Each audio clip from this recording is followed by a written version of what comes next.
Bienvenidos al seminario del lenguaje de la música. Le llamamos a este seminario el lenguaje de la música porque queremos que entiendan que la música sí es un lenguaje. Cuenta con todos los elementos de un lenguaje. Tiene su gramática, sintaxis, tiene comunicación y tiene significado. Ahora, el significado es abstracto, no concreto, por eso es que algunos se confunden en este punto.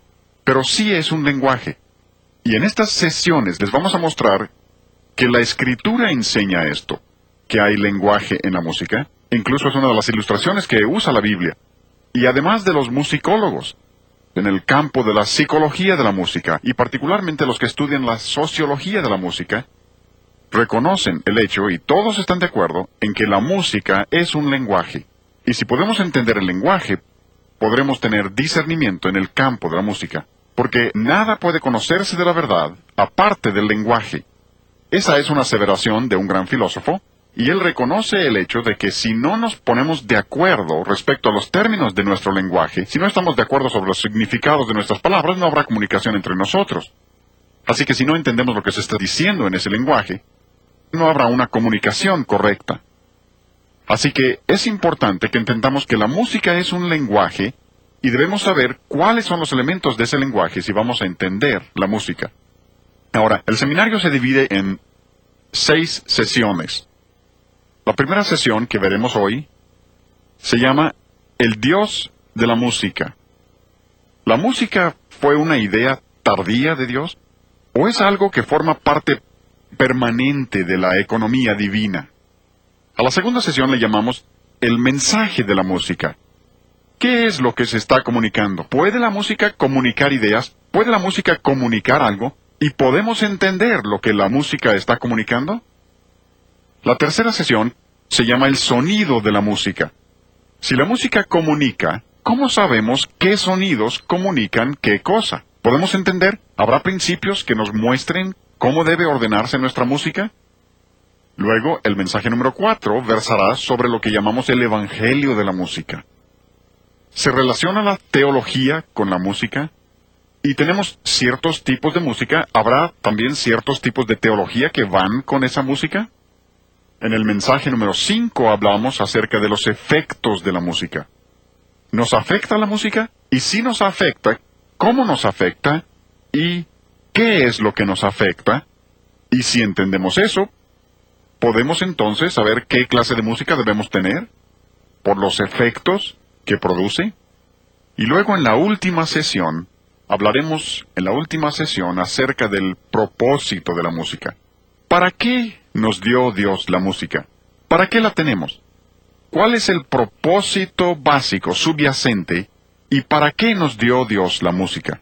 Y así completaremos el seminario del lenguaje de la música, y espero que estén presentes en estas 6 sesiones para que aprovechen todo lo que estamos diciendo y tengan el contexto, porque no hay que tener las cosas fuera de contexto. Así es como sabemos también que la música es un lenguaje, tiene contexto.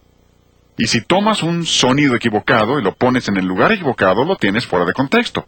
Y mucho de lo que se estudia en la escuela de música es cómo armar ese contexto y saber qué es lo que cabe en cada contexto.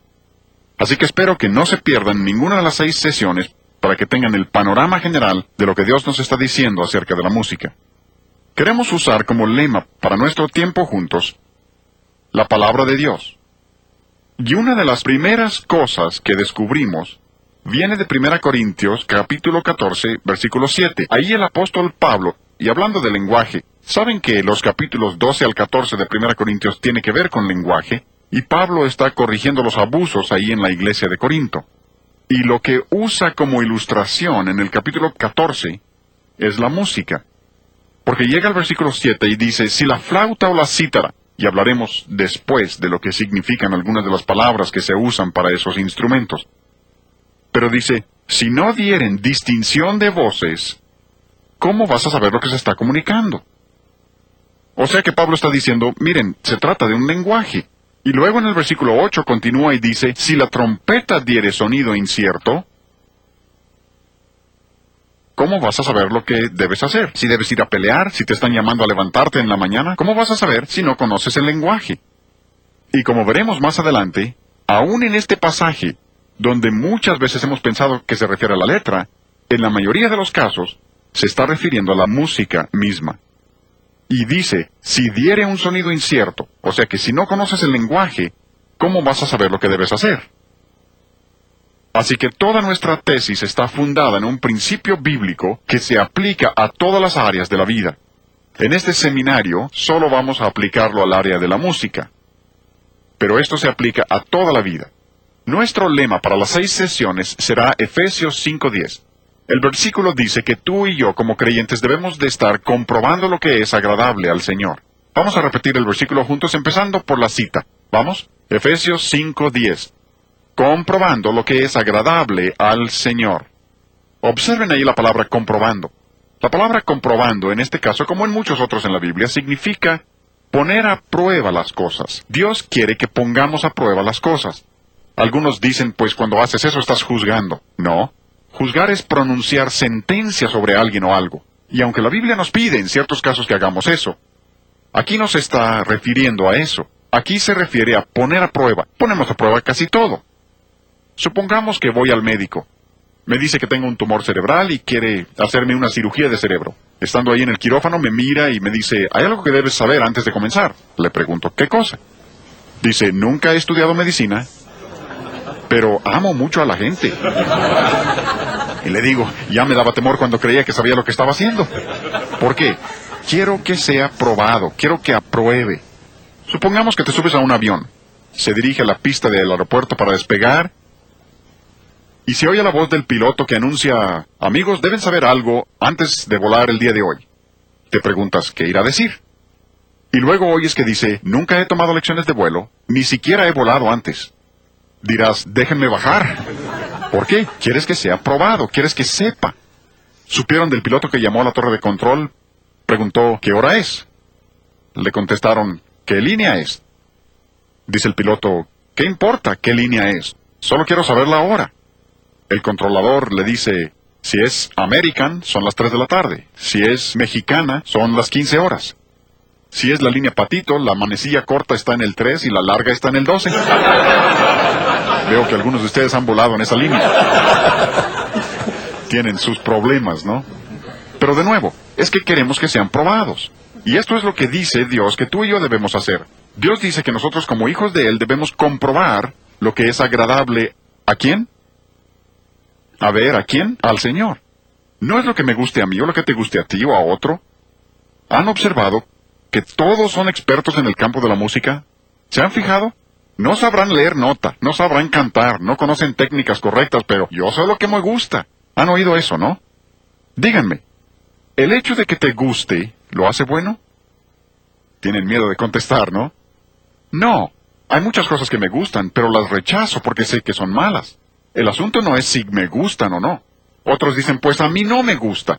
Déjenme hacerles otra pregunta. ¿El hecho de que no te guste lo hace malo?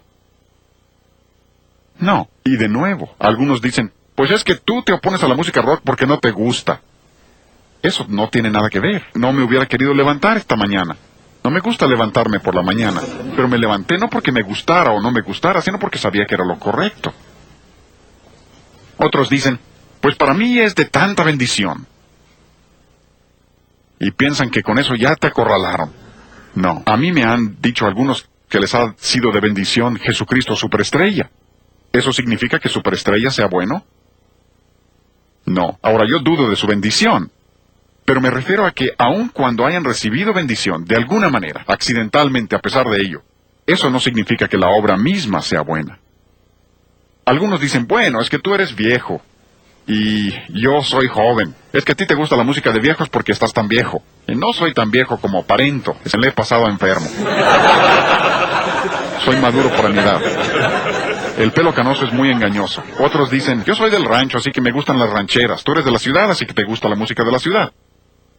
No, el asunto no es si es música ranchera de la ciudad, o de ancianos, o de jóvenes. El asunto es, ¿esa música es agradable al Señor? Y me preguntarás, ¿será posible saberlo? Claro que sí. Alguien ha contado más de 500 referencias específicas a la música en la Biblia. Supongo que la cifra depende de cómo cuentes. Para algunos, si un versículo menciona 5 instrumentos diferentes, lo cuentan como 5 referencias diferentes. Por eso, la amplia variación en el número de versículos. Pero yo estimaría y he visto varias cifras que considero muy confiables que dicen que hay por lo menos 500 menciones específicas de música en la Biblia. Eso significa que si queremos saber qué clase de música debemos tener, podemos saberlo. El problema es que la mayoría nunca se han molestado en averiguar lo que Dios dice. No solo en cuanto a la música, sino en otras áreas. En el programa de maestría que enseño en la Universidad Cristiana de Pensacola, yo exijo que todo estudiante, antes de terminar su maestría en música sagrada, debe leer toda la Biblia y anotar cada referencia a la música en la Biblia. Y esa es nuestra autoridad. Si tu predicador predicara algo y tú le preguntaras, ¿dónde dice la Biblia eso? Y te contestara, pues yo nunca he estudiado la Biblia, dirás, oye, espera, hay que investigarlo. Incluso por medio de la música majestuosa hemos publicado una concordancia bíblica de la música que enumera toda referencia a la música en la Biblia, de modo que uno puede tomar eso y revisar en toda la Biblia todas las referencias a la música en la Escritura. Porque si existen 500 referencias, esas son más que las referencias al infierno, más que al cielo, más que a la gracia. Si es así de importante para Dios, nos conviene a ti y a mí descubrir lo que Dios dice, ¿no?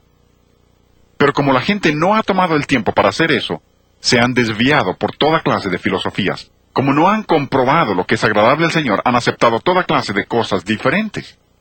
Seguro que han oído a quienes dicen, la música es amoral. A veces también usan el término no moral. A veces dicen que es neutral. Todos esos términos significan básicamente lo mismo. Amoral, no moral o neutral, como lo expresen. Cuando la gente dice eso y toda revista cristiana en los últimos años han publicado por lo menos un artículo, algunos varios artículos, diciendo que la música es amoral. Y cuando dicen eso hay varias cosas implícitas. Número uno, están diciendo que no existe la música buena y la música mala. Eso quieren decir que no hay principios. Cualquiera que ha estudiado música sabe que eso no es cierto. Yo asistí a la escuela de música Eastman, hice todos mis estudios de posgrado en la escuela de música Eastman. Yo no tuve un solo maestro en la escuela de música Eastman, y eran hombres inconversos, hasta donde yo sé, les testifiqué a varios y ninguno aceptó al Señor. Pero no tuve un solo maestro que creyera que la música era amoral. Esta es una idea totalmente nueva. Ninguna generación, si te remontas a la historia, ninguna generación jamás ha creído que la música fuera amoral hasta la nuestra. Y creo que la razón básica es MCC. Hablaremos mucho de MCC durante el seminario. Música cristiana contemporánea. Y como esta gente quiere usar toda clase de diferentes estilos y dicen que lo único que importa es la letra, lo que están diciendo es que la música es amoral, es neutral, no moral. Incluso tuve maestros en la escuela de música Eastman. Wayne Barlow era uno de mis maestros de composición, y ese hombre hasta escribió libros para aclarar esto. Howard Henson, quien era director de la escuela de música Eastman durante casi 50 años, un músico singular de renombre internacional, compuso óperas, sinfonías y en uno de sus mejores libros dijo, la música puede ser filosófica u orgiástica, o sea que te puede elevar intelectualmente, filosóficamente, o puede ser sensual. Incluso usa el término orgiástica. Dijo, tiene fuerza para mal, lo mismo que para el bien. Él entendía que la música puede ser buena o mala según se componga y según se ejecute, y esto es lo que todos han creído a través de los siglos. Solo nuestra generación no lo acepta. Y esto nos conduce a un enigma, un rompecabezas. Pero la historia lo corrobora. Conforme el hombre se vuelve más intelectual, más culto en la sociedad, más desarrollado industrialmente, ¿qué ha sucedido con su moralidad? Siempre se deteriora. Pueden verlo en Roma. Roma no cayó por ser una cultura tan maravillosa, cayó porque perdieron el rumbo moralmente. Grecia lo mismo. Egipto lo mismo. Estados Unidos, nuestro país. En la medida que hemos desarrollado increíblemente las comunicaciones, computadoras, toda clase de tecnología, ¿qué ha sucedido con nuestra moralidad? Tenemos computadoras que nos permiten llevar una Biblia en el bolsillo. Pero al mismo tiempo, nuestra moralidad se ha deteriorado. Tenemos problemas terribles con toda clase de inmoralidad, enfermedades venéreas y todo lo que lo acompaña. ¿No es increíble? Pueden ver cómo sucede esto. Y resulta que la razón de ello es que creen que puedes educar a una persona para hacerla más moral. No funciona de esta manera. No se hace moral a las personas mediante educación. Otra cosa que dicen, no solo dicen que la música no es ni buena ni mala, cuando dicen que la música es amoral. Otra cosa que están diciendo estos que creen que el razonamiento amoral y el pensamiento amoral, y hay muchos, ese es el pensamiento de nuestra época, y lo que están diciendo es que a Dios no le interesa qué clase de música usamos. A Dios no le importa. Para Él es lo mismo. Si quieres usar rock pesado, está bien, mientras la letra sea buena. Si quieres usar rock punk o rock thrash, le llaman punk thrash, metal pesado, aunque le llamen metal celestial, es lo mismo. Si quieres usar eso, por Dios no hay problema, le da igual. Y nada podía estar más lejos de la verdad. He consultado varios diccionarios seculares. Estos no son diccionarios bíblicos, son diccionarios seculares para ver cómo definen el término amoral. Un diccionario dice que amoral significa sin sentido de responsabilidad moral. Y creo que es muy acertado. Tengo varias objeciones contra la enseñanza de educación sexual en nuestras escuelas públicas. Tengo varias objeciones. Pero una de las objeciones más grandes es que lo están enseñando como un asunto amoral. Tú y yo sabemos que moralidad sí está estrechamente relacionada con la sexualidad. No se pueden separar las dos cosas. Tengo varias objeciones contra el movimiento pro-aborto, pro-elección, según le llaman. Creo que le deben llamar pro-homicidio.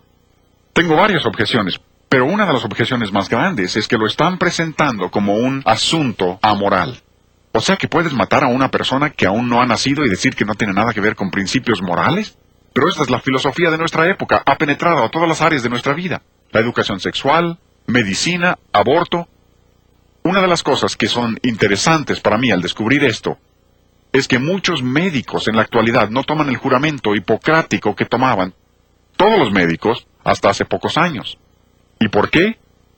Porque una de las cosas que promete el juramento hipocrático, entre otras cosas, es que particularmente no asistiré a una mujer para la obtención de un aborto. Eso es parte del juramento que hacían los médicos. Con razón, muchos de ellos no la quieren tomar. Y la razón por la que han adoptado esa postura es que, según dicen, es amoral. No es algo que sea afectado por ningún principio moral. ¿Hasta dónde puede llegar la necedad? Ahí es donde los diccionarios son perfectamente acertados. Otro diccionario dice, amoral significa incapaz de distinguir entre lo bueno y lo malo. Y eso también es muy acertado, porque estas personas que hablan de razonamiento amoral y pensamiento amoral, por ejemplo en el campo de la música, los que creen que la música es amoral, y que puedes tener rock o rock pesado o metal pesado, lo que sea, y llamarle cristiano, pronto pierden su sentido de lo bueno y lo malo también. Pronto pierden el sentido, como les mostraré en la sesión 4 cuando hablemos acerca de los evangelios de la música, y que la mejor táctica de Satanás para introducir su evangelio falso a las iglesias es por medio de la música. Y la razón es que cuando han aceptado una música incorrecta, luego pierden el sentido de lo bueno y lo malo, y no pueden distinguir la verdad del error. Ese es un ejemplo perfecto de eso, y Dios comenta respecto a esto. En Isaías capítulo 5, versículo 20, la palabra de Dios dice, ¡ay de ellos! Dios pronuncia una maldición sobre esa clase de razonamiento. Y Dios incluso condena a las personas que piensan de esa manera. ¡Ay de aquellos que a lo malo llaman bueno y a lo bueno malo! Y luego continúa el versículo y habla de que no pueden distinguir entre lo dulce y lo amargo, y pierden incluso la capacidad para distinguir entre luz y tinieblas, dice Dios. ¿Por qué? Porque han aceptado la idea de que no hay bueno y malo, y han perdido su sentido de responsabilidad moral y de bueno y malo. Este es un libro muy interesante, se llama La clausura de la mente americana, por un hombre que se llama Alan Bloom. Ahora, él es maestro de pensamiento social en la Universidad de Chicago, una excelente escuela cristiana. Saben que no es así. Es una de las escuelas más liberales en el país. Ahora, quiero que entiendan el trasfondo de este hombre. Es maestro de pensamiento social en la Universidad de Chicago. Cuando recién salió su libro, los liberales estaban fascinados, elogiándolo a más no poder. Luego de pronto entendieron lo que estaba diciendo, y ya no les gustó tanto. Pero él toca varios puntos con mucho acierto. Oigan lo que dice. Bien pudiera ser que la locura más grande de la sociedad le parezca normal a ella misma. Esa es una cita formidable. ¿Ven? Porque el aborto es una locura absoluta. Se nos ponían los pelos de punta cuando leíamos de madres en la India que arrojaban a sus bebés al río Ganges. Nuestro país ha ido mucho más allá. Las últimas cifras que yo vi reportaban que nuestro país en este momento está matando bebés antes de que nazcan a razón de más de 4,000 diarios. 4,000 diarios. Una locura absoluta. Pero si te opones, te meten a la cárcel. Te tachan a ti de loco. Homosexualidad es una locura, un disparate, pero ha llegado a ser aceptado ahora. Recientemente en la ciudad de Nueva York desfilaron más de 500,000 personas promoviendo la homosexualidad, promoviendo esas inclinaciones. ¿Ven? Bien pudiera ser, dice, que la locura más grande de la sociedad le parezca normal a ella misma. Y parte del problema es que nuestros juzgados ahora operan sobre las opiniones de la sociedad, no sobre la ley misma. Están decidiendo sobre la base de lo que es normal y aceptado entre la sociedad y la cultura. Y esa no es ninguna base. Observen además aquí, particularmente los padres, ustedes necesitan tomar nota de esto. Dice, la televisión en comparación con la música, ahora, no está menospreciando los efectos de la televisión. Reconoce los efectos tremendos que puede tener la televisión, pero dice, si lo comparas con la música, juega un papel comparativamente pequeño en la formación del carácter y los gustos. Recuerden que este es un maestro de pensamiento social en la Universidad de Chicago, no es un predicador. Y no está menospreciando la televisión, pero dice que si comparas eso con la música, ¿quieres desarrollar el carácter y los gustos de los jóvenes en el sentido correcto? Dice, no se preocupen únicamente por la televisión, fíjense en la música que están escuchando, porque tendrá un efecto aún mayor. Y luego habla muy específicamente, y no voy a ser tan específico en estos seminarios, pero su libro dice con mucha claridad, la música rock apela a un solo factor, la apelación barbárica al deseo sexual. Él abiertamente reconoce, como casi todos en el campo del rock secular, que su música es la música de la sensualidad, solo que ellos no le ven nada de malo a eso, pero nosotros como cristianos sí debemos verlo. Luego continúa y dice, los jóvenes saben esto perfectamente, aun cuando sus padres no. O sea que la juventud entiende lo que está sucediendo, aun cuando los padres frecuentemente son engañados. Me gusta este libro, me gusta su título, se llama Matándonos de deleites. Neil Postman es maestro de artes y ciencias de la comunicación en la Universidad de Nueva York. Y repito, que quiero que vean su trasfondo, ¿sí? Pienso que pudiera tener un trasfondo cristiano, pero no da evidencias de que entienda principios cristianos, aun cuando creo que tiene un trasfondo cristiano. Pero él dice cosas muy interesantes en su libro, lo citaremos en varias ocasiones durante este seminario. Dice, sostener que la tecnología, o la música en este caso, es neutral, no moral, amoral, es una ridiculez pura y simple. No podría haberlo dicho mejor yo mismo. Lo que está diciendo es que el medio, como dice Marcia McLuhan, el medio es el mensaje. Está diciendo que no se puede separar el medio del mensaje. Y lo demostraremos eso en varias de las sesiones para comprobar que eso es cierto. No se pueden separar las dos cosas. La manera de decir algo determina en gran medida lo que significa. Y él dice, no se puede separar la tecnología, y aquí está hablando de la televisión en particular. Y ese es el ejemplo que usan la mayoría de los de la música cristiana contemporánea. Usan la televisión como ilustración para decir que lo que importa es únicamente la letra. Pero aún este hombre reconoce que la televisión, que es un objeto neutral, no es un objeto viviente, como lo es la música. Pero dice que aún la televisión no se puede considerar neutral o no moral. Lo interesante, y esto es algo que sé que la Biblia lo dice, y sé que es absolutamente cierto, pero me cuesta trabajo aceptarlo. ¿Tienes cosas así? Sabes que son ciertas, y la Biblia lo dice, pero es difícil. Cuando Jesús dijo en Lucas 16 que los hijos de este siglo son más sagaces que los hijos de la luz, yo digo, no debe ser así. Los cristianos que tenemos la palabra de Dios, tenemos al Espíritu Santo para guiarnos, debemos entender mucho más que el mundo, ¿no? Pero con frecuencia vemos que el mundo entiende cosas que aún algunos cristianos se niegan a aceptar. Por eso citamos a tantos de estas personas en el seminario para demostrar que aún el mundo acepta estas cosas y las entiende. Este es un libro muy interesante por un inglés que se llama David Tame. De nuevo, creo que este hombre entiende principios cristianos, pero es un escritor secular. Ha escrito un libro que se llama El poder secreto de la música. Menciono este libro porque particularmente tantas personas me preguntan, ¿usted se opone a la música rock? ¿Se opone a alguno de los compositores y su estilo de vida? ¿Y qué de Beethoven? Y Mozart, y Haydn, y estos hombres. Muchos de ellos no eran cristianos y no vivieron como debían y aceptas la música de ellos. ¿Por qué? David Tame da la mejor respuesta que yo he visto. En su libro, él analiza todo el trasfondo, pero dice, el concepto de que la música afecta el carácter fue la gran fuerza que inspiró la vida de los grandes compositores. Y es que todos los compositores del pasado, aun cuando no hayan sido todo lo que debían ser en su vida personal, buscaban elevar a las personas y ayudarles con su música. Es por eso que pasaron años estudiando el arte de la música. Beethoven era maestro de su arte. Tenemos incluso algunos de los ejercicios de las composiciones de Haydn, y se ve su desarrollo como músico. Pasó años de su vida desarrollando el arte, porque consideraba que podía afectar el carácter y ayudar a la gente y elevarla. Esa es la filosofía que viene de los griegos y se llama la doctrina del ethos, que la música sí afecta el carácter. Pero muchos de los grandes compositores, todos los grandes músicos del pasado, siempre han creído que podían ayudar a las personas. Es como un médico, vas al médico y te dice que tienes apendicitis, quiere quitarte tu apéndice. Le preguntas, doctor, ¿es usted cristiano? Dice, no, entonces no me dejo operar. Eso sería una locura.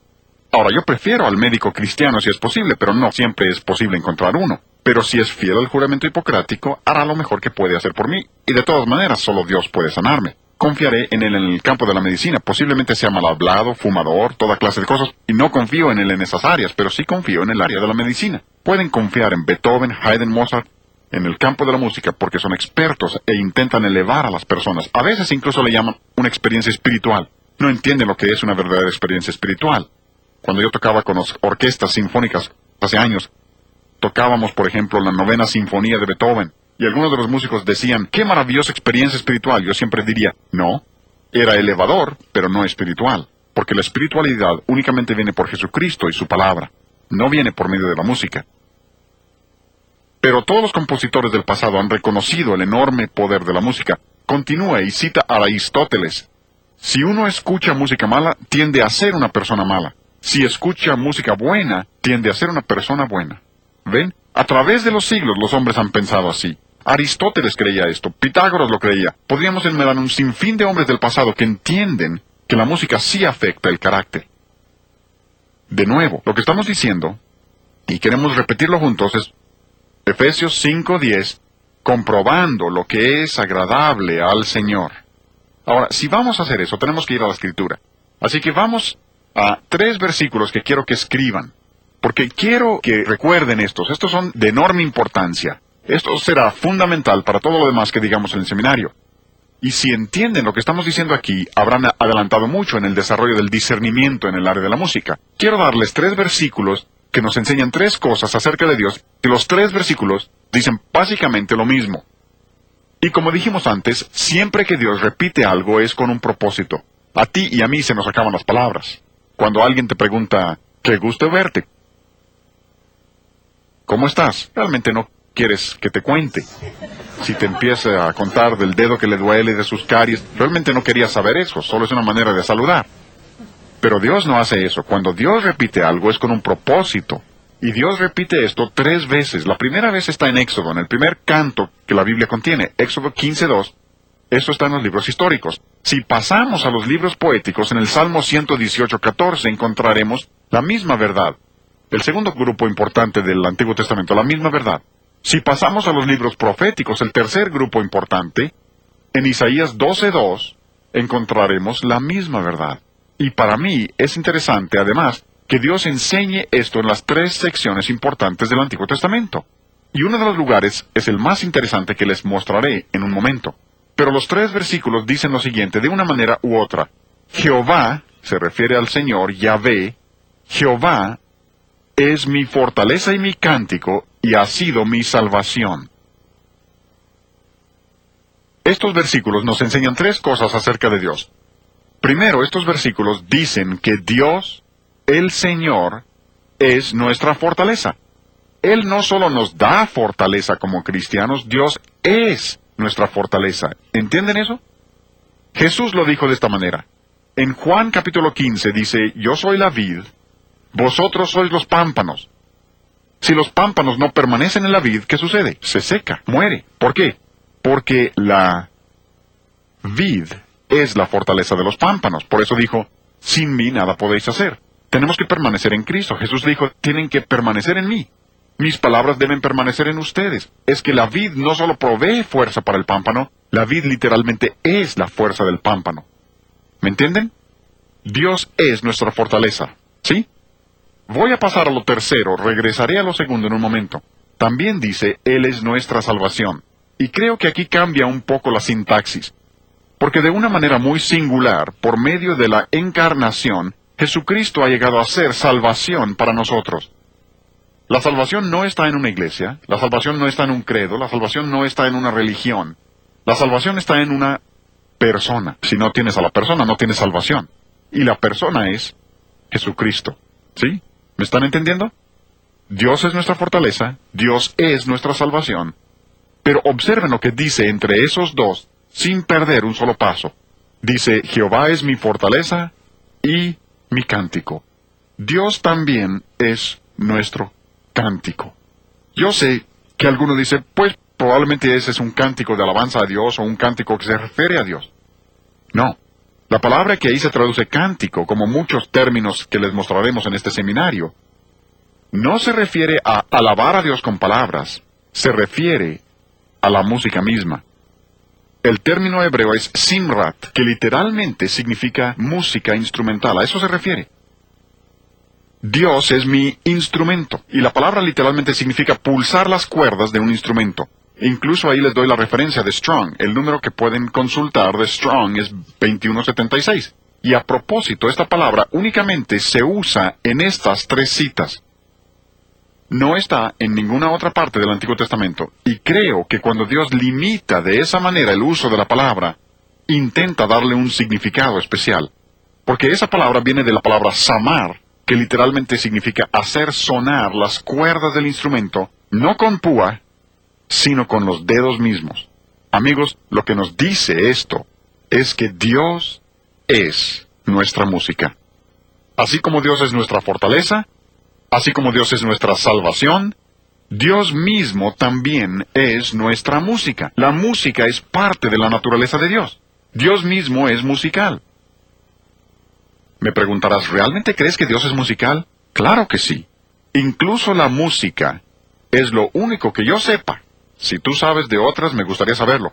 Es lo único que yo sepa que estaba en el cielo antes de que Dios creara el mundo, que tenemos aquí en la tierra con nosotros, y que tendremos en el cielo en el futuro. ¿Saben de alguna otra cosa? Yo no. A mí me gusta predicar. Predico a la menor provocación, y hasta provoco. Pero allá no necesitaremos predicación, pero sí cantaremos. Tendremos música instrumental. Apocalipsis habla de música instrumental. ¿Saben por qué? Porque Dios es musical. Es parte de la naturaleza de Dios. Y algunos dicen, incluso he leído algunos libros cristianos que dicen, Dios hizo la música para el hombre. No, Dios no hizo la música para el hombre. Había música en el cielo antes de que Dios creara al hombre. Incluso leí un libro cristiano, ¿se imaginan? Dice, el hombre aprendió a producir música imitando a los animales. Este ha aceptado la evolución y ni cuenta se ha dado. El hombre produce música porque Dios es musical, y cuando Dios nos hizo a su imagen, nos hizo a nosotros musicales también. ¡Qué emocionante!, ¿no?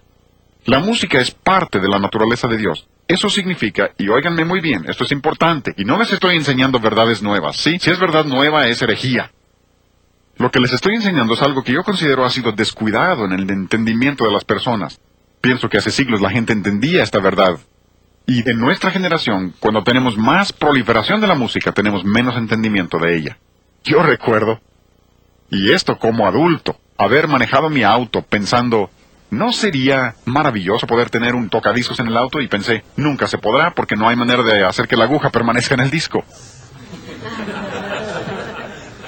Ahora hay tocacintos, compact disc, puedes estar escuchando una sinfonía grabada hace años en algún lugar de Europa.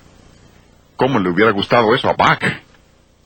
Pero al mismo tiempo que tenemos esa proliferación de música, tenemos menos entendimiento del significado de la música y su mensaje. Pero Dios es musical, y eso significa que la música ha existido desde que Dios existe. ¿Oyeron eso? La música ha existido cuando cantamos juntos, cuando alabamos a Dios en nuestras iglesias. Estamos haciendo algo que Dios ha tenido desde la eternidad. Y nosotros lo haremos por la eternidad. Aquí solo estamos practicando un poco. Si eso no te emociona, tienes descompuesto el emocionador. es que la música es parte de la naturaleza de Dios.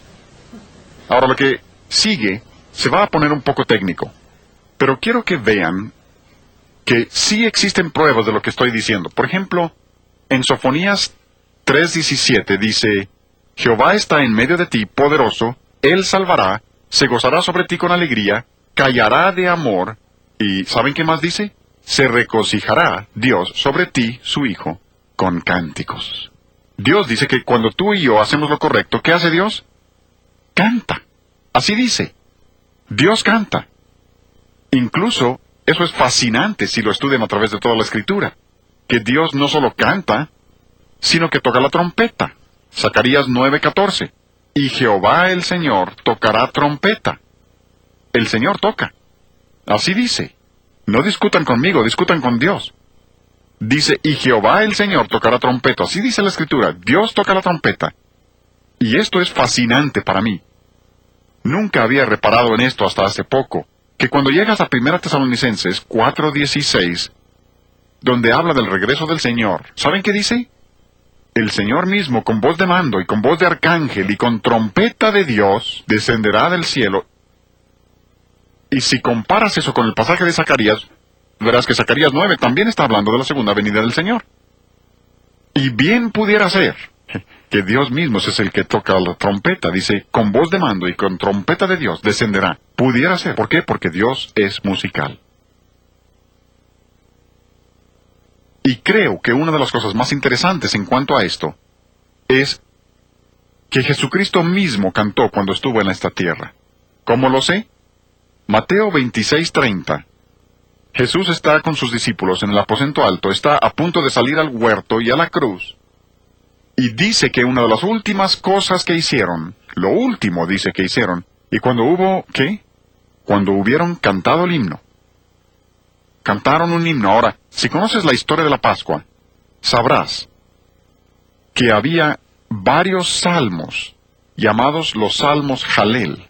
Desde el 111 hasta el 118 les llaman los salmos Jalel, o si gustan los salmos Aleluya. El 111 y 112 realmente son introducción a la sección. 113 al 118 se llaman los salmos Jalel egipcios, porque eran los que se cantaban en la Pascua. El salmo 113 y 114 se cantaban antes de cenar. Los salmos 115 al 118 se cantaban después de la cena de la Pascua. ¿Me entienden? Y bien pudiera ser que lo último que Jesús cantó con sus discípulos fuera el Salmo 118. ¿Recuerdan lo que dice el Salmo 118? El versículo 14. Mi fortaleza y mi cántico es Jehová, y Él me ha sido por salvación. ¿Pueden imaginar a Jesús cantando con sus discípulos en esa cena y diciéndoles, Jehová es mi fortaleza, voy a la cruz, pero Jehová es mi fortaleza, y Él es mi cántico, y ahora va a ser mi salvación? Y luego ir a la cruz para hacer salvación para ti. Y lo cantó con sus discípulos. Dios canta, Dios es musical, eso es parte de la economía de Dios. Y ahora viene la parte técnica. Llegamos a la serie de sobretonos. Ahora, la serie de sobretonos es muy interesante. Y voy a pasar acá al piano para mostrarles esto. Me llevo esto. Y aquí en el piano les mostraré esto, porque tienen en la serie de sobretonos, y esto ha sido reconocido desde hace muchos años, tienen varias notas. Lo que estoy tocando en este momento se llama do bajo. No es el do más bajo del piano, pero se llama do bajo. Al sonar esa nota, hay otras notas que están sonando junto con ella. Por ejemplo, al tocar ese do bajo, hay una nota que está exactamente a una octava por arriba de la primera. Una octava es donde las notas están en una relación de 8 notas. 1, 2, 3, 4, 5, 6, 7, 8. 1, 8. Esa es una octava. Así que esas dos notas están a una octava de distancia. Por eso dos notas a una octava de una de la otra, sean graves o agudas, donde estén, si están a una octava, la relación de sus frecuencias siempre es de 2 a 1. Ampliaré eso en un momento. Siempre es de 2 a 1. ¿Por qué? Porque el número 2 de la serie, número 1 es el fundamental, número 2 siempre es una octava. Pero si seguimos ascendiendo a través de la serie, le llaman parciales o armónicas, seguimos ascendiendo, número 3 es una quinta arriba de la segunda nota. 1, 2, 3, 4, 5, 1, 5. Por eso dos notas a una quinta de distancia, La relación de sus frecuencias siempre es de 3 a 2, porque esa es la tercera nota de la serie. Si seguimos ascendiendo a través de la serie hasta el número 6, 4, 5, 6, llegamos a un acorde mayor. Por eso tanta de nuestra música se desarrolla sobre mayores. Nada tiene de malo el menor, pero así se presentan las notas en la serie armónica. Y en un momento les explicaremos más de esto para mostrarles cómo todo retorna a esta serie armónica.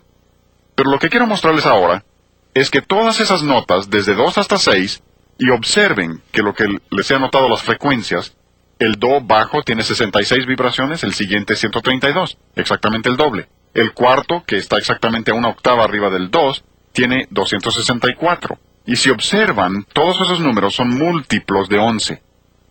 Y hay exactamente 66 vibraciones entre el primero y el siguiente. Pueden seguir eso hasta arriba. Hay una razón para eso. Tiene su diseño. No es casualidad. Sí, hay razones absolutas para lo que Dios hace. Y lo que les estoy mostrando no es algo que el hombre haya inventado. Lo que les estoy mostrando era conocido por Pitágoras antes de Cristo. Es la manera como Dios ha diseñado el sonido. Pero, como les acabo de decir, todas esas notas están incluidas en ese do bajo. Y les quiero demostrar eso. Si oprimo la tecla del do bajo, voy a oprimir también el número 2, porque este piano no está bien afinado. Oprimo el segundo, pero no los he hecho sonar. Lo único que he hecho es quitar la sordina de la cuerda para que la nota ahora pueda vibrar libremente. Luego paso al centro del piano, número 4 es el do central, y voy a tocar esa triada, 4, 5 y 6, y luego los voy a soltar, y deben oír las 3 notas en una sola cuerda. Oigan. ¿Lo oyen? Ahí que se oye muy claro. Suelto las teclas, se apagan. Eso significa que todas esas notas están en esa sola cuerda. Ahí están todas. Ahora, lo fascinante, y esta es la ilustración que quiero darles, lo fascinante es que si toco do central, el sol y el mi están presentes, pero el do se sostiene solo. Si toco mi, la nota central, las dos notas extremas, sol y do, están presentes, pero el mi se sostiene solo. Si toco sol, la nota superior, el do y el mi están presentes, pero el sol se sostiene solo. Tengo literalmente 3 en 1. Es la mejor ilustración de la Trinidad, de la deidad, que yo conozco. Como maestro de la Biblia siempre he tenido que decir que no hay una ilustración perfecta de la Trinidad. Les acabo de mostrar una ilustración fabulosa y la analogía se sostiene. ¿Saben por qué? Porque Dios es musical y aun en la forma en que Dios ha hecho el sonido musical, nos ha dado una ilustración de sí mismo. Como dice Romanos capítulo 1, conocemos su eterno poder y deidad por medio de las cosas hechas. Y la música ilustra perfectamente la Trinidad de la deidad. Porque Dios es musical y nos ha dado esto para comunicarnos cuánto le interesa a Él la música. Este es un músico bien conocido. Falleció recientemente, Leonard Bernstein. Fue conductor de la Orquesta Filarmónica de Nueva York. Un genio. No fue todo lo que debía ser en su vida personal, pero era un genio musical y un verdadero erudito. Este hombre dio algunas conferencias en Harvard hace varios años, las conferencias Norton. Un estudio fascinante, un estudio iluminador sobre la música. Y en ellas este hombre dijo que toda música tiene un origen común. ¿Saben cuál es ese origen común? La serie de sobretonos. Así lo dijo. Y se refiere a toda clase de música. Se refiere a la música oriental, música africana, de donde sea. Swahili, todo tiene un origen común. Ahora, este hombre era judío, no tenía ni una pizca de cristiano, pero reconoce que hay un origen común y dice que ese origen común es la serie armónica. Y amplía ese comentario y habla de gramática que surge de las mismas fuentes monogenéticas. Observen esa palabra monogenética. Cuando habla de monogénesis se refiere a que todo procede de una sola fuente. Él no reconoce la fuente, pero reconoce que debe haber habido una sola fuente de la que procede toda música, y observen cómo le llama. Dice que sus variadas lenguas surgieron de un origen común. Y continúa y dice que estas lenguas, observen cómo relaciona esto con lenguaje, y todos los eruditos lo hacen, los que entienden la sociología y la psicología de la música, musicólogos, todos reconocen esto. Dicen las lenguas son lenguajes de tonos. ¿Oyeron? Por eso le llamamos al seminario el lenguaje de la música. Estas lenguas son lenguajes de tonos surgidos de una estructura universal de tonos. Todos proceden de la misma fuente, por eso llamamos a la música el idioma universal. La música es un idioma universal porque procede de una misma fuente. Y este hombre reconoce ese hecho y continúa y desarrolla esta idea diciendo que todo se puede identificar con la escala pentatónica.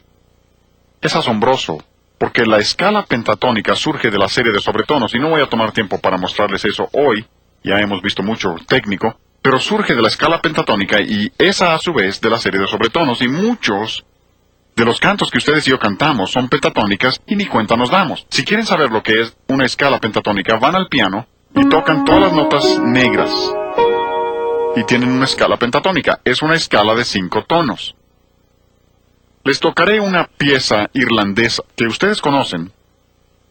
Irlandeses y escoceses hacen lo mismo, tocada con gaitas escocesas, tocando esta melodía que ustedes reconocerán.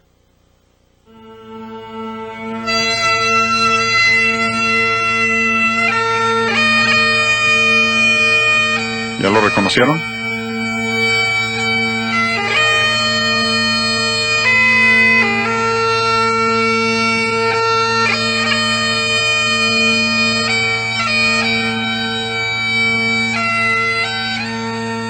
Y si oyen esa melodía hasta el final, verán que es una tonada pentatónica. Usa solo 5 notas y las repite vez tras vez. Pasemos de Escocia a África Central, y lo que les voy a tocar es un africano nativo en la volta superior tocando un instrumento extraño que les parecerá saxofón, pero no lo es. Pero eso parece. Oigan el sonido.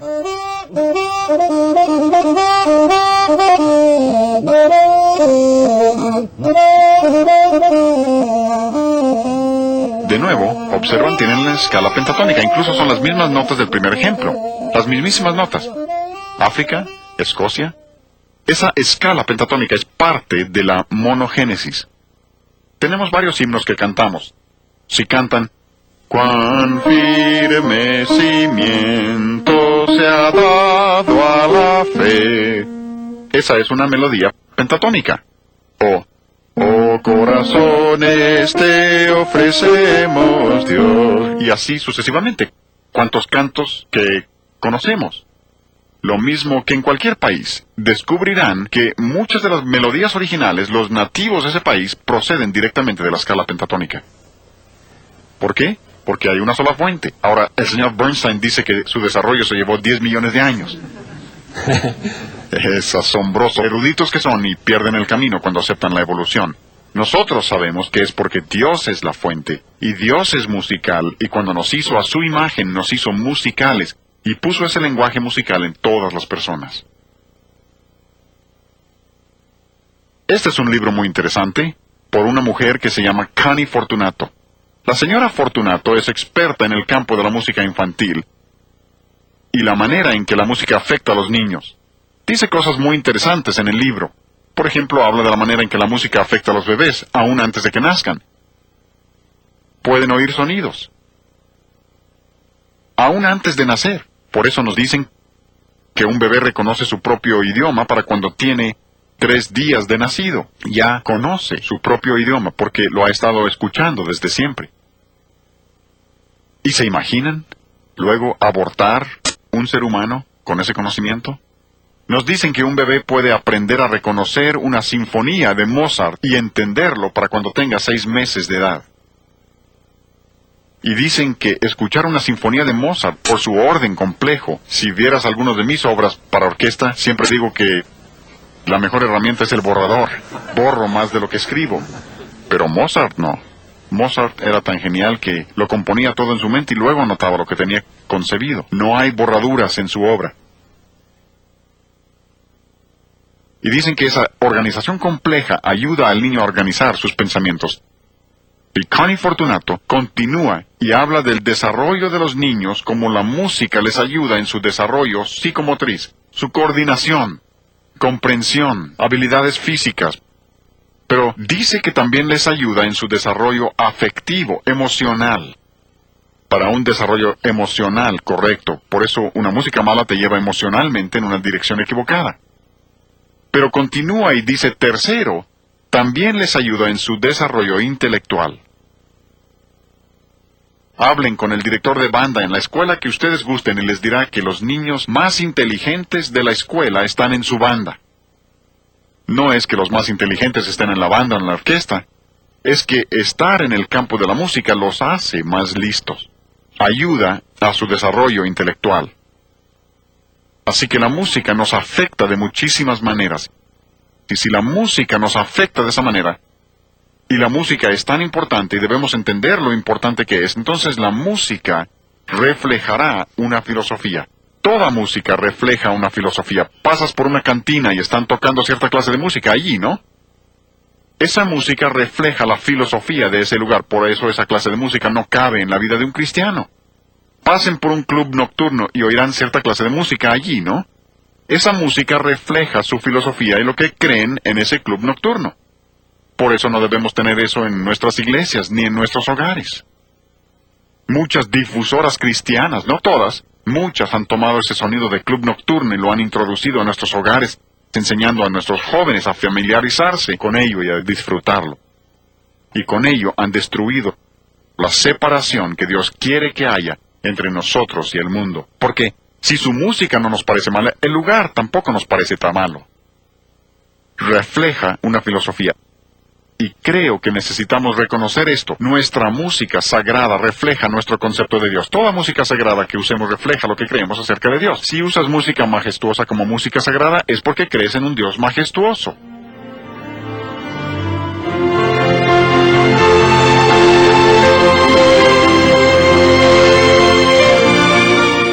Ahí tenemos una orquesta de cuerdas tocando Santo, Santo, Santo.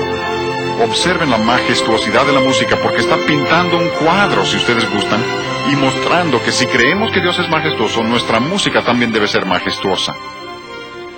Pero, si no crees eso y piensas, bueno, yo puedo tener música sentimental como mi música sagrada, probablemente es porque piensas que existe un Dios sentimental que todo perdona y que es un anciano allá arriba y que no importa lo que hagamos, siempre que nos arrepintamos, Él nos perdona.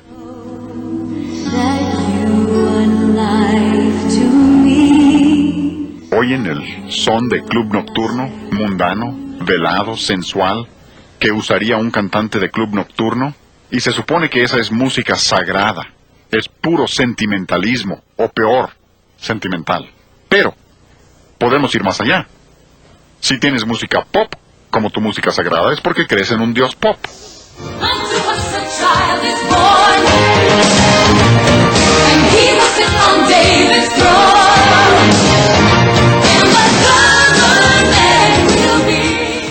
Se supone que esa es música sagrada, hablando de sentarse en el trono y todo eso, pero ha convertido a Dios en un Dios pop. El estilo popular de la música, y hablaremos más de esto luego, el estilo popular revela lo que estas personas creen acerca de Dios, y no es un concepto nada bíblico. Creo que la mejor ilustración que les podría dar, para terminar esta sesión, la mejor ilustración sería la Biblia misma. ¿Se han puesto a pensar el milagro que es este libro? Dios pudo haber escrito el Evangelio en el cielo para que todos pudieran leerlo en su propio idioma, pero no lo hizo así. Pudo haber puesto un par de bocinas para que todos oyeran en su propio idioma, pero no lo hizo así tampoco. Dios en su soberanía quiso comunicarse con nosotros por medio de su palabra, y se limita a su palabra, en su soberanía. Pero al hacerlo, dotó a su palabra de casi todos sus atributos eternos. Aquí mismo dice, Santa Biblia. ¿Por qué? Porque Dios es santo y su palabra es santa. Creemos que la Biblia es eterna. ¿Por qué? Porque Dios es eterno. El salmista dijo, para siempre, oh Jehová, permanece tu palabra en los cielos. Dios nunca cambiará su palabra. Cualquier libro de texto, que ya tiene 5 años, es obsoleto.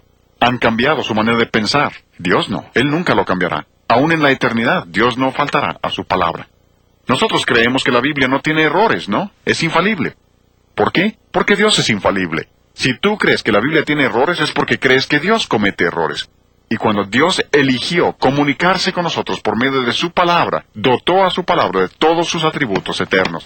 Y yo les estoy diciendo que si nosotros como cristianos reconocemos quién es Dios y lo que a Dios le interesa nuestra música, entonces buscaremos que nuestra música sea agradable al Señor, que sea lo que Él desea para que comunique nuestra manera de vivir, nuestro carácter y lo que creemos acerca de Dios.